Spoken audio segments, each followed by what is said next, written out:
Welcome to Mr. Disturbing. Tonight we are plunging into the dark heart of the Appalachian Mountains with some truly unsettling true horror stories that will keep you up all night, if you're brave enough. Smash that like button and subscribe so you don't miss the next descent into fear. Now, get comfortable, relax. I've always been the type to wander alone. Some people crave company out here. I don't. The mountains speak better when you walk them quietly. It had been like that for years. Every fall I'd carve out a stretch of days, pack light, hike deep, sleep beneath cold stars, alone, the way I liked it. This was about 10 years back now. Late October, one of those brittle, perfect autumns. The leaves had gone deep gold, copper, scarlet. The air smelled of wood smoke and frost. You could feel winter leaning just behind the wind. I had time off and an itch to move. I picked a section of the Appalachians I hadn't explored before. Deeper country, less marked. The kind of trail that didn't show up on tourist maps. That was the point. I didn't want the crowds that drifted along the main ridges that time of year. I wanted stillness, solitude, a place where the old bones of the land could speak if you listened long enough. I set out early, just after dawn. My pack was lean, tent, stove, some food, the essentials. The trail started as a faint thread through second-growth forest, winding alongside a dry creek bed. The sun caught in patches of mist between the trunks. The smell of wet leaves rose with each step. By mid-morning, the forest thickened. The trail narrowed to little more than a suggestion through tall ferns and stones slick with moss. I followed it higher, toward an old ridgeline marked only by the memory of those who'd walked it before. The land felt good beneath my boots. Solid. Quiet. The wind stirred only at the highest points where the trees thinned and you could catch a long view of the folded hills rolling away in waves. I saw no one, heard nothing but the low hush of the woods. No engine, no voices. Only the steady rhythm of breath and step and the soft crunch of leaves beneath me. By late afternoon, the light began to shift. The sky had gone flat, pale gray. The air cooled sharply. Somewhere to the north, a storm was moving in. You could feel it in the pressure behind your eyes, the way the birds had stilled. I checked the map I'd drawn from old survey records. No official sites nearby, but a note from an old hikers forum had mentioned the ruins of a homestead somewhere near the next valley, a place with a standing stone wall still half intact. It seemed as good a place as any to shelter for the night. Better than riding out a storm beneath thin nylon in the open woods. I pushed on as the light faded, the trail winding steeper now, stones slick beneath my boots. The first drops began to fall, cold against the back of my neck. The wind shifted. The forest grew dense with shadow. Just as dusk set in, I found it. A low wall of weathered stone, lichen thick and crumbling in places. It rose from the slope like the rib of some ancient creature, half buried by time. Behind it, a small flat clearing sheltered beneath the curve of rock. Old homestead, maybe. Someone's long-forgotten claim on this wild land.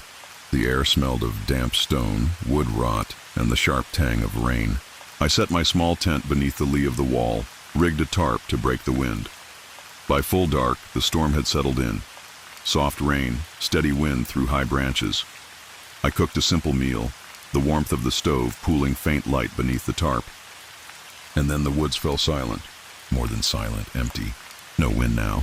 No rain against the leaves. No night insects singing in the dark. Only the small crackle of my stove and the faint whisper of my own breath. It was not the comfortable quiet of a sleeping forest. It was something else, a waiting. Still, I kept to my routine.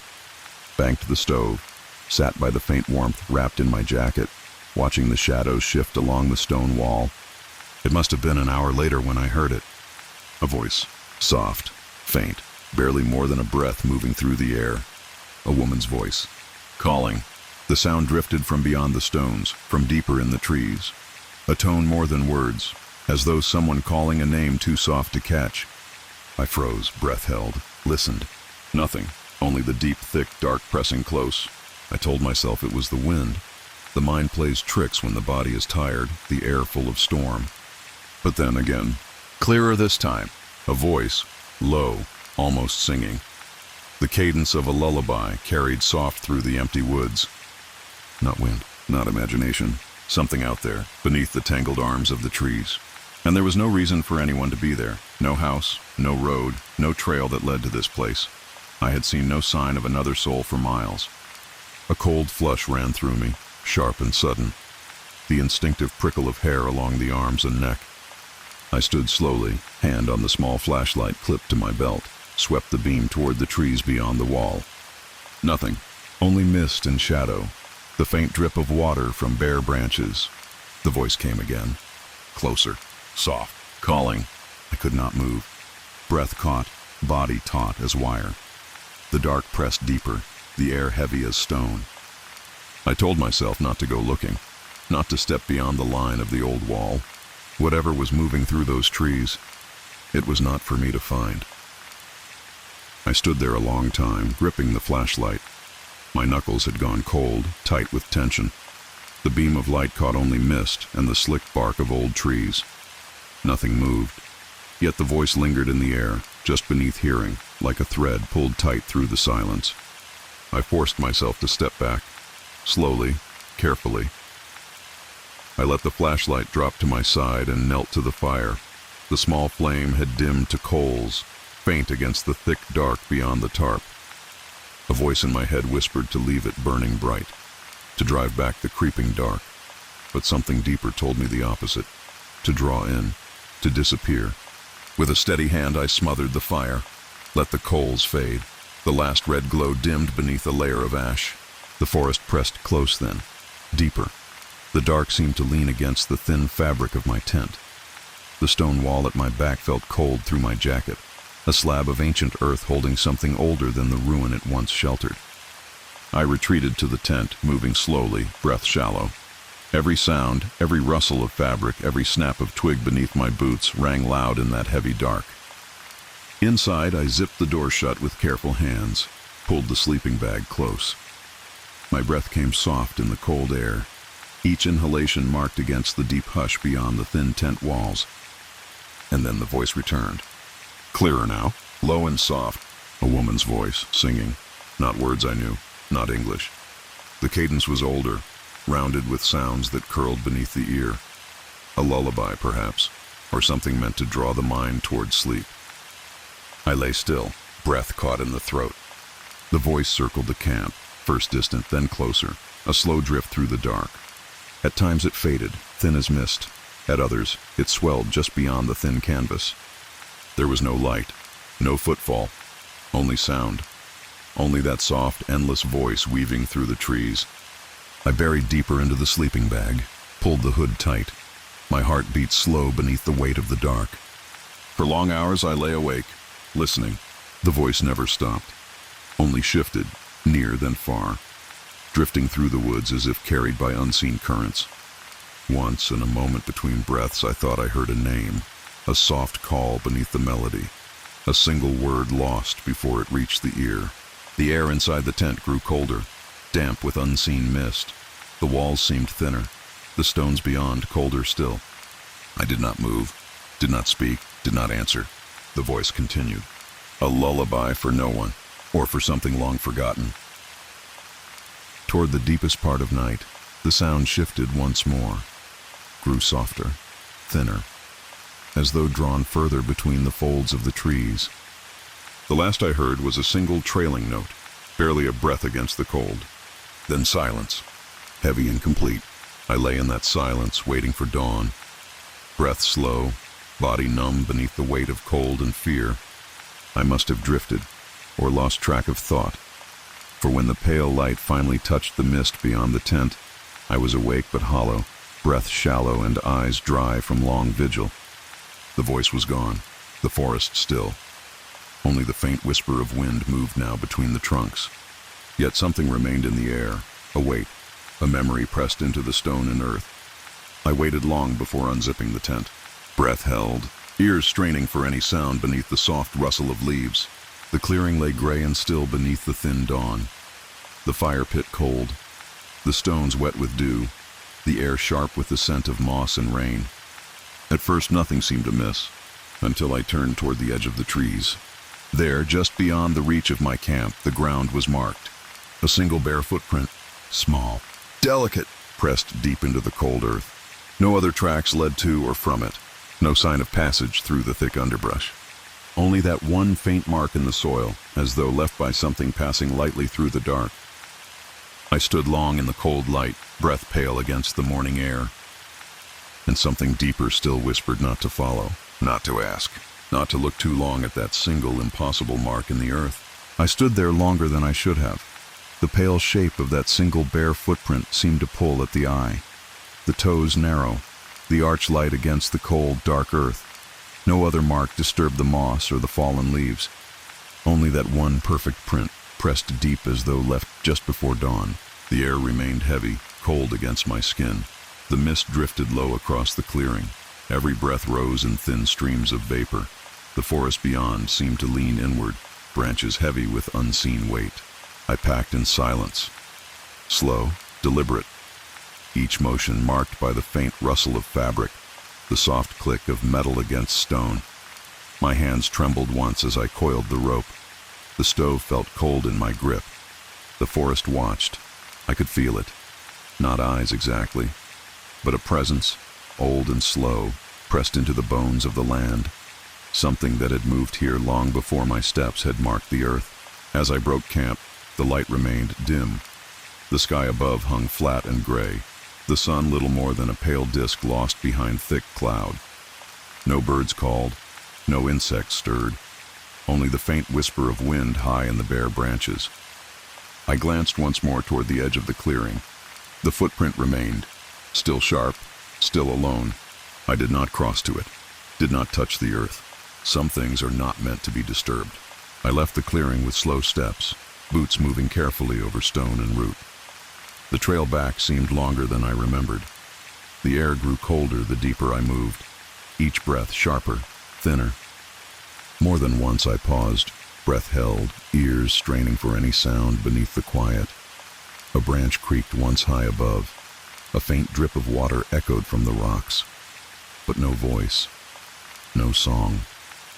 And yet the weight remained. A thin thread pulled tight through the chest. The sense that I was not alone upon that winding path.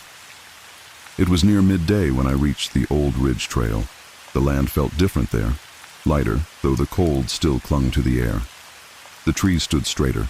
The wind moved freely. I did not stop to rest. I walked long into the afternoon, driven by a need to put distance between myself and that old stone wall, that forgotten clearing beneath the weight of the mist. By the time I reached the lower valley, the light had begun to fade. The first thin fingers of dusk moved through the hollows. The smell of wood smoke drifted faint from some distant cabin. Only then did I breathe fully again, back among the known, the living. I told no one what I'd heard, what I'd seen pressed into that cold earth. For days after, the sound remained in my thoughts, the faint lilting voice drifting through the dark, the cadence of a song not meant for human ears. And always that single question, what had called out there in the deep forest? What voice moved beneath the weight of stone and shadow? I've not returned to that part of the range since, nor have I camped alone so deep again. Even now, when autumn comes and the mist hangs low among the trees, I remember that night. The voice in the dark, the single perfect mark upon the earth. And I wonder if I had answered, if I had followed, what might I have found beyond the trees? Even now, I still wonder what really happened.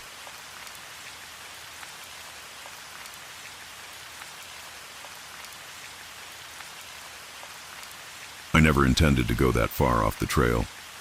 It wasn't my first time hiking the Appalachian Mountains.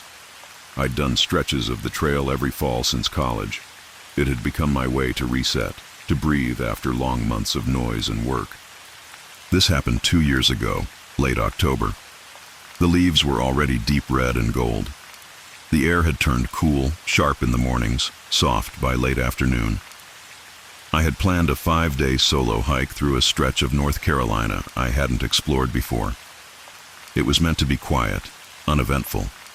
The first 2 days were just that, long hours of walking beneath a thinning canopy, The sound of boots on old leaves, the steady rhythm of breath and step, a cold stream for water, the smell of wet earth rising with the mist each dawn.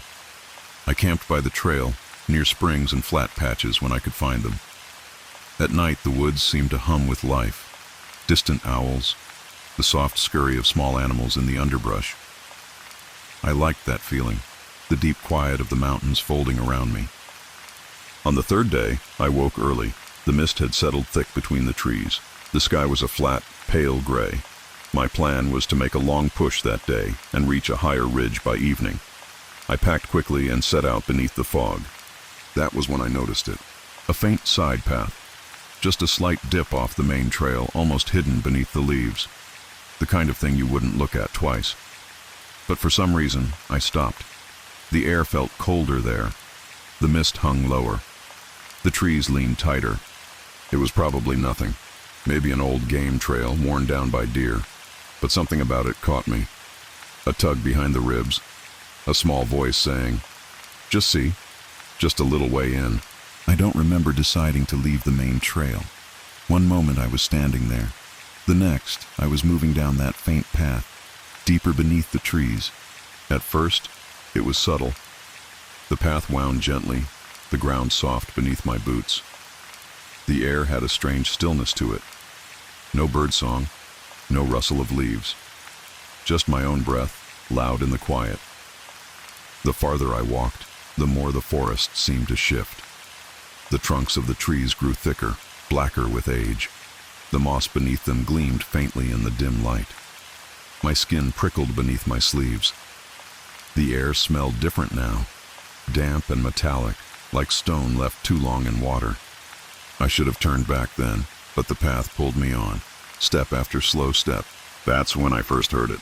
A faint knocking, far off, slow and steady, not loud, not threatening, but deliberate. It echoed faintly through the cold air. I stopped, listened.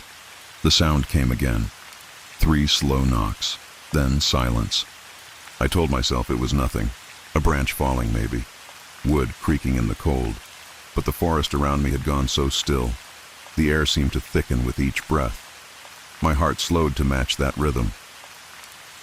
Still I moved forward. The path began to narrow. The mist grew heavier. The trees arched overhead, blocking what little light remained. My boots brushed against roots that seemed to pulse faintly beneath the earth. The knocking returned, closer this time, still slow, still steady. 3 knocks, a pause, then again. My mouth had gone dry. My breath came shallower. The air tasted bitter now, sharp and cold in my throat. I glanced behind me. The path I had walked was gone, swallowed by the mist. The forest pressed in from all sides. There was no trail anymore, only dark earth beneath my feet, smooth as stone. I moved slower, each step an effort. The knocking followed, no louder, no faster, but always there. Then the ground opened, a clearing, perfectly round. The trees stopped abruptly at its edge. The earth within was bare, dark as ash.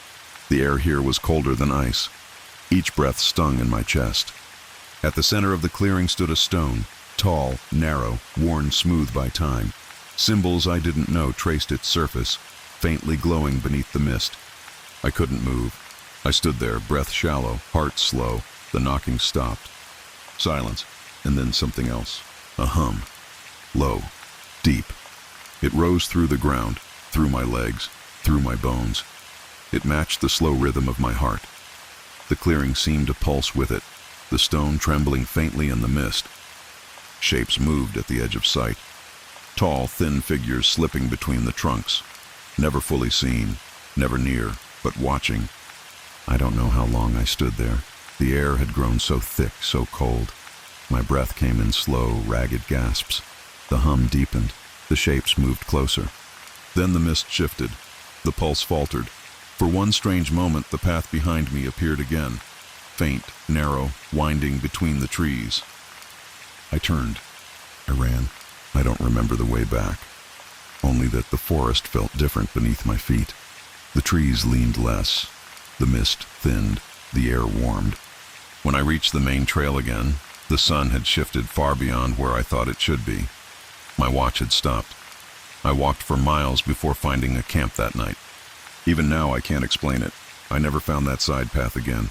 No sign of it on the maps. No trace where I remembered it. But sometimes, when I'm alone in the mountains, beneath the mist, I still hear it. 3 slow knocks. Faint, deliberate. And I wonder, if I had stayed, if I had listened just a little longer, what would I have seen? Even now, I still wonder what really happened.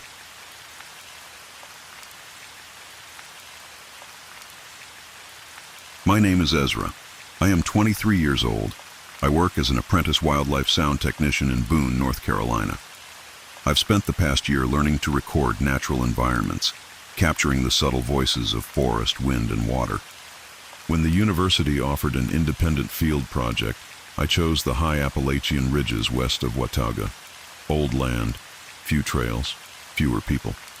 Exactly the kind of place where sound moves unbroken through the trees. I traveled alone, carried a light pack, a field recorder, directional mics, notebooks, enough supplies for a week off-grid. My only plan was to walk deep into the range, find a quiet hollow, and listen.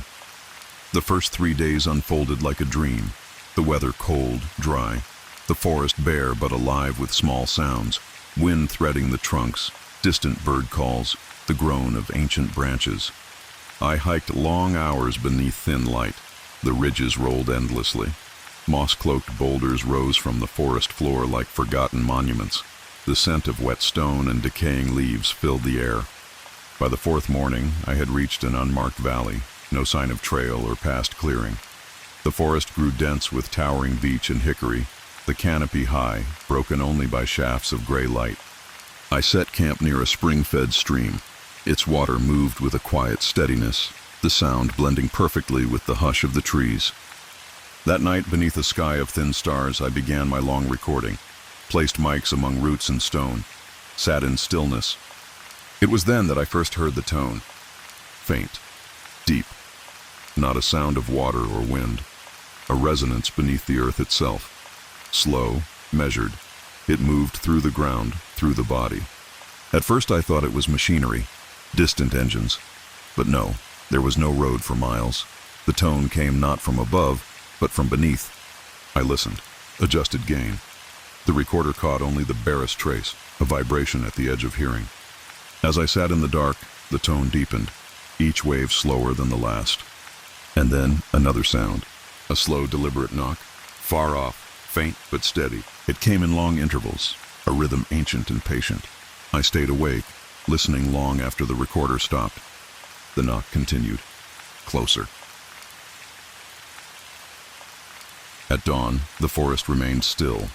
The stream moved beneath a thin skin of ice. No birds called, no branches stirred. The air tasted metallic, sharp along the tongue. I found no sign of tracks, no mark upon the frost-laced earth, yet the sensation lingered, a deep, slow unease beneath thought. The tone remained faint beneath my feet, a resonance I could feel with each slow breath. I packed lightly and moved deeper. The valley narrowed into a long, folding hollow. The trees here stood closer. Their trunks leaned as though shaped by unseen hands. The ground beneath my boots grew firmer, smoother. And then I saw it. A path, bare earth, winding through the densest part of the forest, its edges marked by old stones, half sunken in moss. No leaves covered it.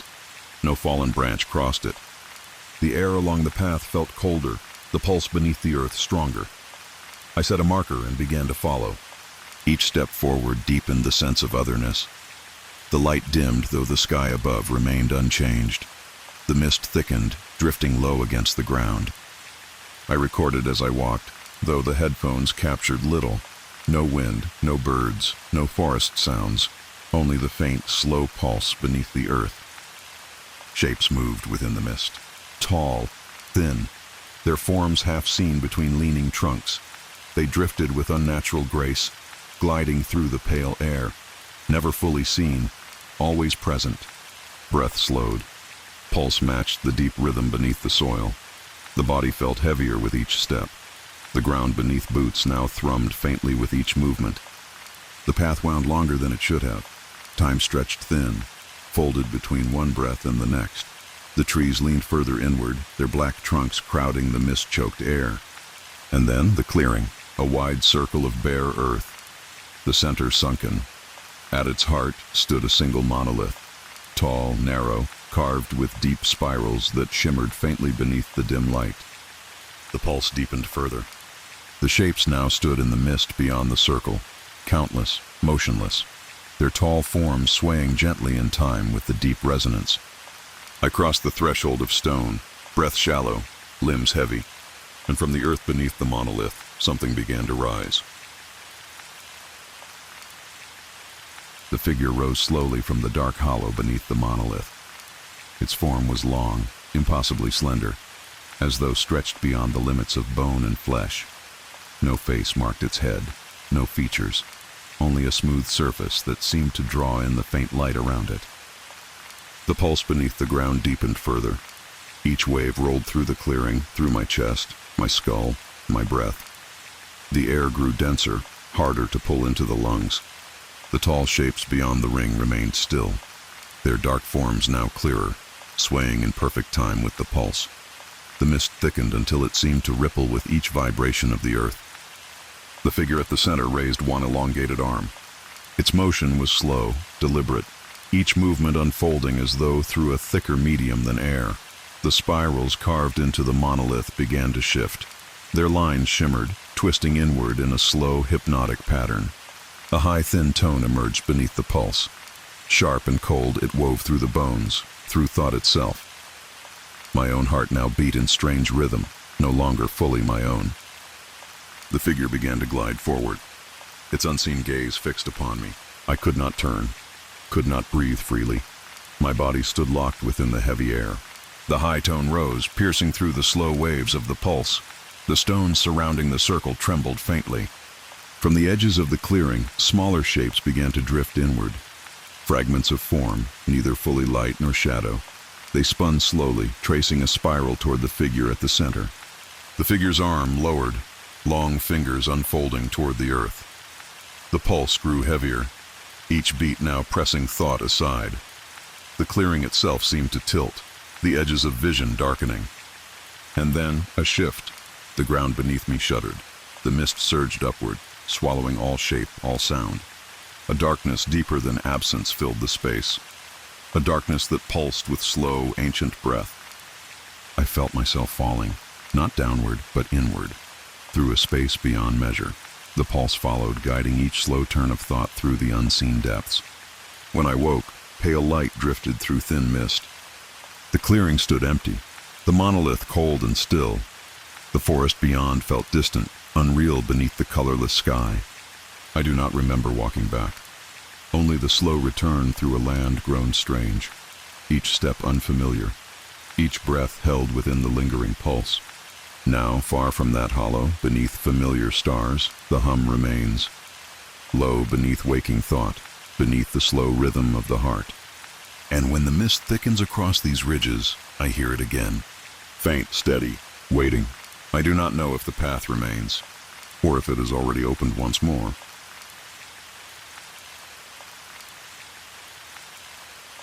My name is Julianne. I am 22 years old. I am a freelance documentary photographer based in Asheville, North Carolina. Lately, my work had drifted toward forgotten places, spaces where time seemed to move differently, where the land held more memory than people. A friend had told me of an abandoned mining settlement high in a remote corner of the Appalachian range. No one lived there now. The roads had long since fallen to ruin. But the place remained, half swallowed by the forest. It seemed perfect for my next project. I packed light, 2 cameras, field journal, tripod, enough food and warm gear for several nights alone. The last stretch I would walk in, no signal, no trail markers, only old maps and instinct. The first days were beautiful. The mountains here rose in long, folded waves. Fog drifted through the valleys each morning. The air smelled of cold stone and wet earth. I crossed ridge after ridge, moving deeper. The land grew quieter with each mile. My own breath and footsteps seemed to echo louder beneath the tall, bare trunks.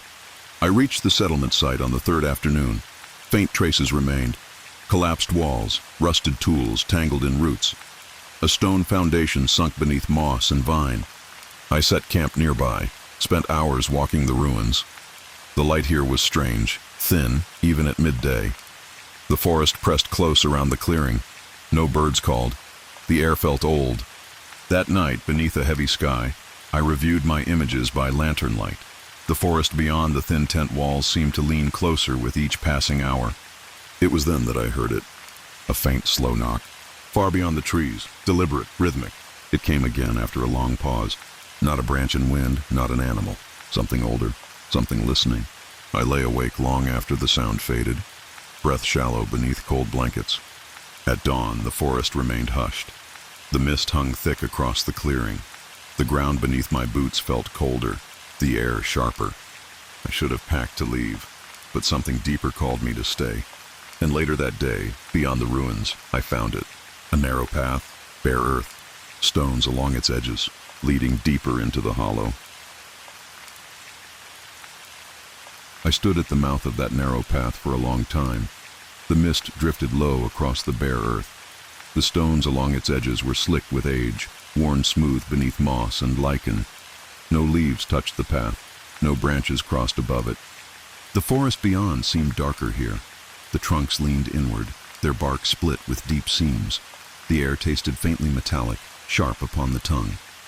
The knock had not returned, yet its echo lingered beneath thought, a pull beneath the ribs, slow, unspoken. I stepped forward. Each step felt heavier than the last. The ground beneath my boots grew firmer, as though packed by countless feet long forgotten. The pulse beneath the earth returned. Faint at first, but steady. A deep resonance felt through bone more than heard. The forest closed in. The light dimmed. The mist thickened until the path became a corridor of pale air. Shapes moved at the edges of sight. Tall, thin forms that drifted between the trunks, never fully seen, always present. I kept walking. Time slowed, breath lengthened. The pulse beneath the earth matched my heartbeat now, each wave deep and steady. My limbs moved as though through water. The path wound deeper than it should have. The land folded inward upon itself. The sense of distance stretched, faded. The sky above was gone now. Only mist and shadow remained. And then the path opened. A wide clearing, perfectly round, the earth within it dark and bare.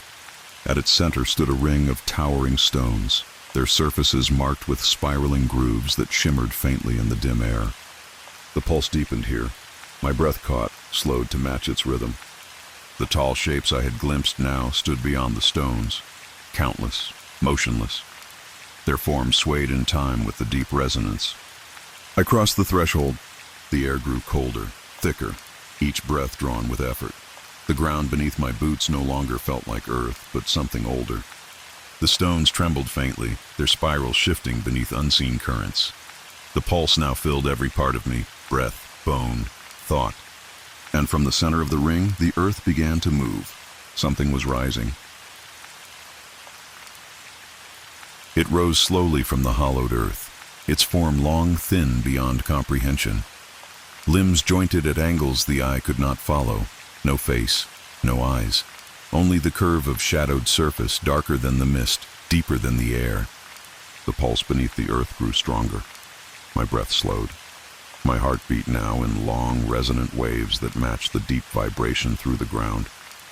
The towering stones shimmered faintly, their spirals twisting inward with each slow pulse. The air itself seemed to thicken, pressing against skin, against bone. The shapes beyond the ring began to move. Not toward me, not away. They swayed in slow arcs, weaving a pattern through the mist, their motions precise, ancient. I could not turn, could not lift my limbs. The air within the ring held me fast, each breath drawn shallow and cold. The figure glided forward, each motion smooth, deliberate. The space around it seemed to bend, the mist swirling tighter with every inch it crossed. The high tone began, a thin, sharp thread beneath the pulse. It wound through thought, unraveling words before they could form.